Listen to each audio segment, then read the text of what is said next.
Hello friends, welcome to our channel education classes पैमी। आज हम इस वीडियो में बाल मनोविज्ञान के एक मोस्ट इम्पॉर्टेंट टॉपिक को देखेंगे, समझेंगे, साथ ही साथ नोट्स भी बनाएंगे। तो सबसे पहले अब आप एक कॉपी और पेंसिल लेके बैठिएगा जिससे हम अपने नोट्स बना सकें।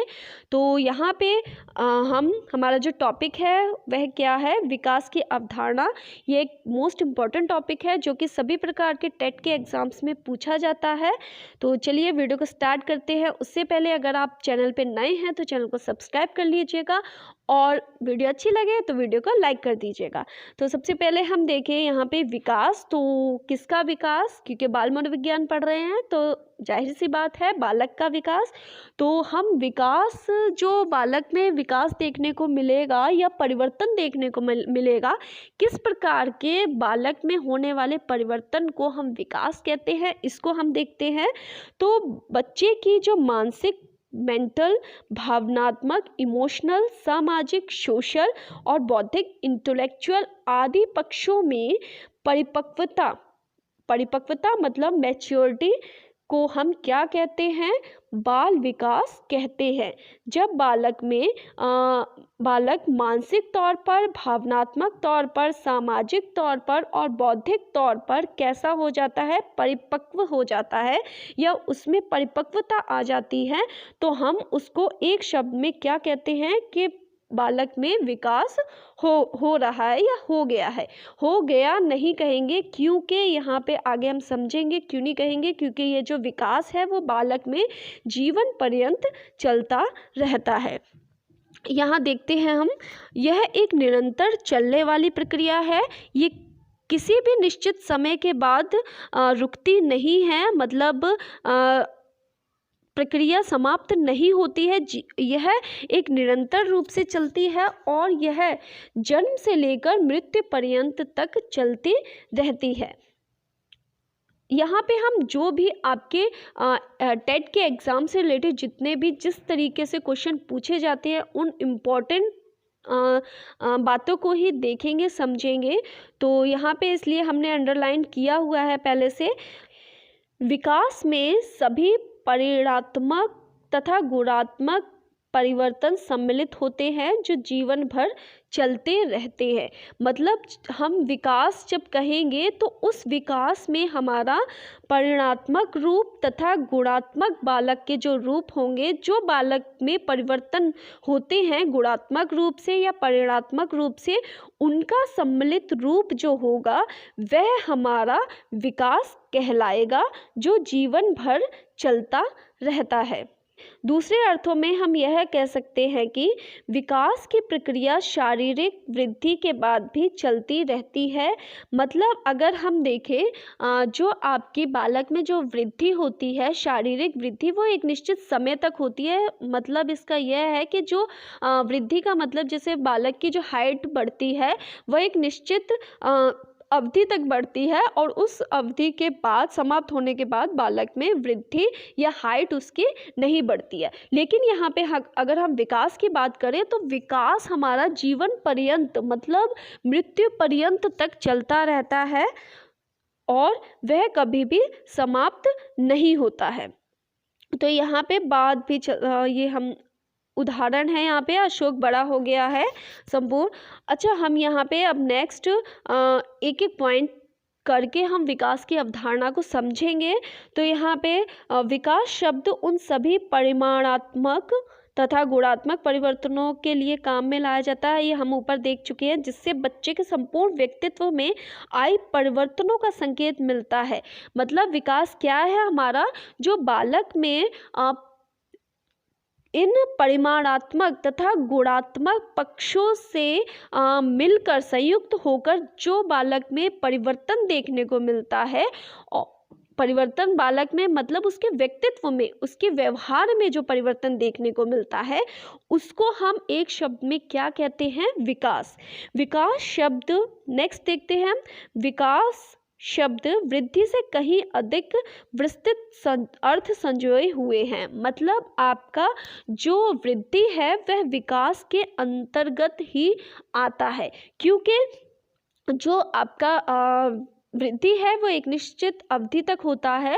और यहाँ पे अगर हम कुछ रूप में हम ये कह सकते हैं कि वृद्धि अपना प्रभाव विकास पर डालती है कुछ हद तक, पूर्ण रूप से नहीं, कुछ हद तक हम कह सकते हैं कि जो वृद्धि है वह विकास पर अपना प्रभाव डालती है।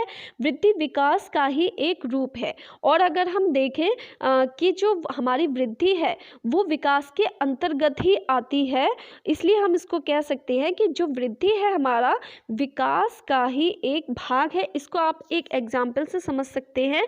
जैसे अगर हम इसको विकास के अंतर्गत क्यों वृद्धि को रखेंगे, जैसे अगर हम किसी बच्चे को देखें, किसी बच्चे का ग्रोथ सही से नहीं हुआ होता है, अच्छी तरीके से नहीं हुआ होता है, तो उस ग्रोथ का जो प्रभाव है वो उसके व्यवहार पर भी पड़ता है। उसके व्यवहार में कुछ ना कुछ उस ग्रोथ का नेगेटिव इम्पैक्ट पड़ता है, जो उसमें उसके विकास को प्रभावित करता है। इस रूप में आप यहाँ इसको समझ सकते हैं। लेकिन यहाँ पे कुछ हद तक, पूर्ण रूप से हम इसको एक सिद्धांत के रूप में नहीं कह सकते हैं कि वृद्धि विकास को हर समय प्रभावित करती है, ऐसा नहीं है। इसको हम आगे एक पॉइंट और है उसमें हम क्लियर करेंगे। तो नेक्स्ट यहाँ पे देखते हैं हम तीसरा पॉइंट, विकास के परिणाम स्वरूप आए परिवर्तनों को ना तो प्रत्यक्ष रूप से देखा जा सकता है और ना ही मापा जा सकता है। मतलब जो बालक में विकास होता है उसको हम एक ना ही प्रत्यक्ष रूप से देख सकते हैं, मतलब ना ही अपनी आँखों से देख सकते हैं और ना ही उसको माप सकते हैं। जैसे आप अगर बालक की वृद्धि को देखें तो वृद्धि को आप अपनी आँखों से देख भी सकती हैं, क्योंकि आप बढ़ते हुए बच्चे को देखते हैं, आप उसको देख सकती हो कि उसकी वृद्धि हो रही है, वो अभी 4 फुट का है, फिर 5 फुट का है, हो रहा है, फिर इस तरीके से हम उसको देख सकते हैं। लेकिन और उसको माप भी सकते हैं, मापा है तभी तो आप कह रहे हैं कि ये 5 फुट इसकी हाइट है, इसकी 6 फुट हाइट है, इस तरीके से। लेकिन जो आपका विकास है उसको हम ना ही देख सकते हैं, बालक के विकास को हम नहीं देख सकते प्रत्यक्ष रूप से नहीं देख सकते और ना ही उसको माप सकते हैं।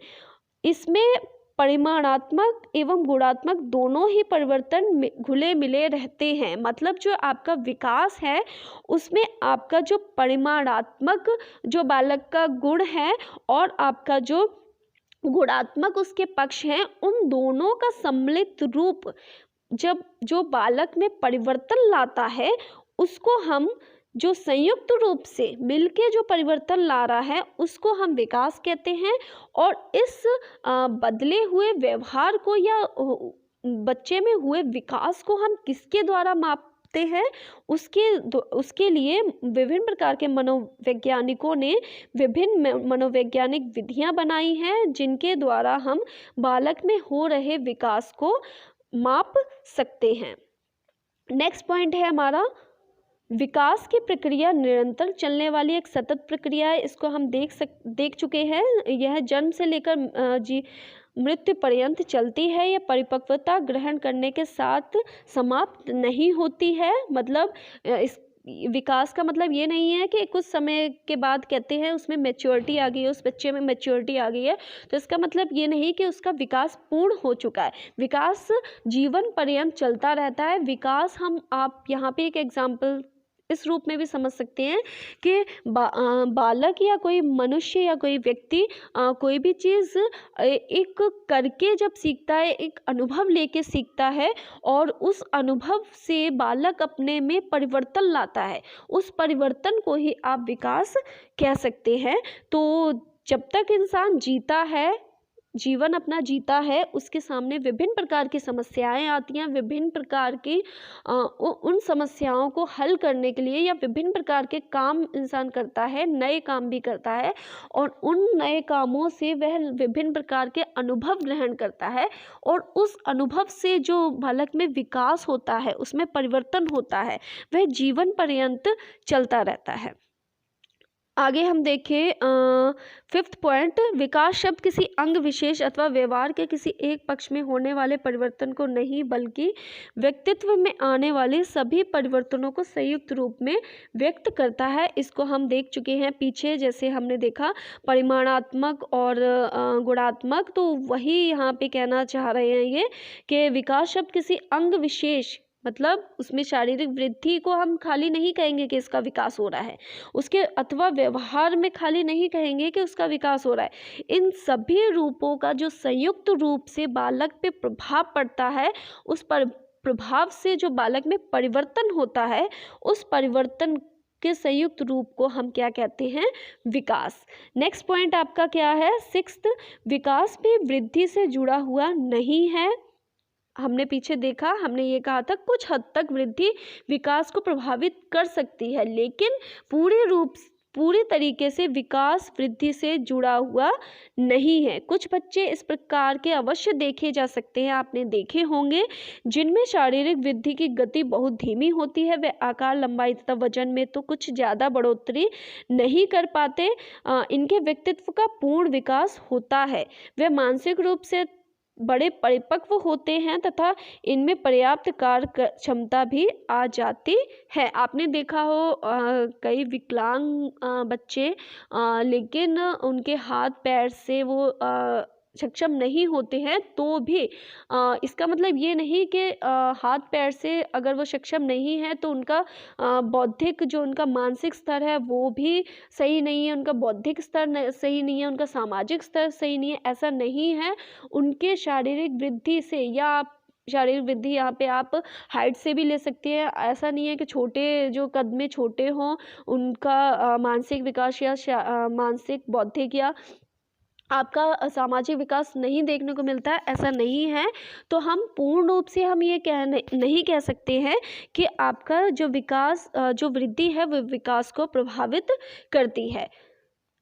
यहाँ पे अब आप कॉपी पेन लेके बैठिए और इन जो मुख्य जो आपके पॉइंट हैं उनको नोट कर लीजिए, जिन पॉइंट्स को आप अपने एग्ज़ाम से पहले रिवाइज कर सकें, जिससे आपका ये टॉपिक बिल्कुल कंफर्म हो जाए। तो यहाँ पे सबसे पहले हमने क्या देखा है, ये जन्म से लेकर, ये परिपक्व नहीं होगा, जीवन पर्यंत होगा। यहाँ पे जीवन पर्यंत लिख लीजिएगा, जीवन पर्यंत तक चलती है ये विकास की प्रक्रिया। और यहाँ पे किन किन पक्षों में जो बालक के पक्ष होते हैं उनका विकास होता है, तो मानसिक पक्ष का विकास होता है, भावनात्मक विकास होता है, सामाजिक विकास होता है और बौद्धिक विकास होता है। यहाँ पे जो विकास होता है वो परिमाणात्मक तथा गुणात्मक परिवर्तन सम्मिलित होते हैं। विकास में इन दोनों रूपों का संयुक्त रूप होता है। विकास जीवन भर चलते हैं, शारीरिक वृद्धि के बाद भी चलता है। क्या? विकास के बिना वृद्धि अर्थहीन है। अगर कोई बालक खूब बढ़ रहा है, खूब हष्ट पुष्ट है, तो इसका मतलब, और उसमें विकास ना ही मानसिक उसका विकास हुआ है, ना ही बौद्धिक विकास हुआ है, ना ही सामाजिक विकास हुआ है, तो वह बालक अर्थहीन है।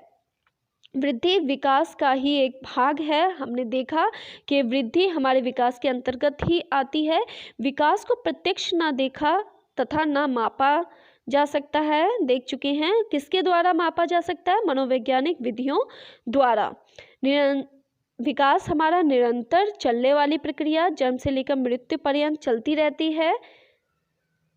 व्यक्तित्व में आने वाले सभी परिवर्तनों को हम संयुक्त रूप से क्या कहते हैं? विकास। जो भी हमारा व्यक्तित्व में विभिन्न मानसिक प्रकार से या सामाजिक तौर पर विभिन्न प्रकार के पक्षों के द्वारा जो बालक में उसके व्यक्तित्व में परिवर्तन देखने को मिलता है, उसको हम एक शब्द में क्या कहते हैं?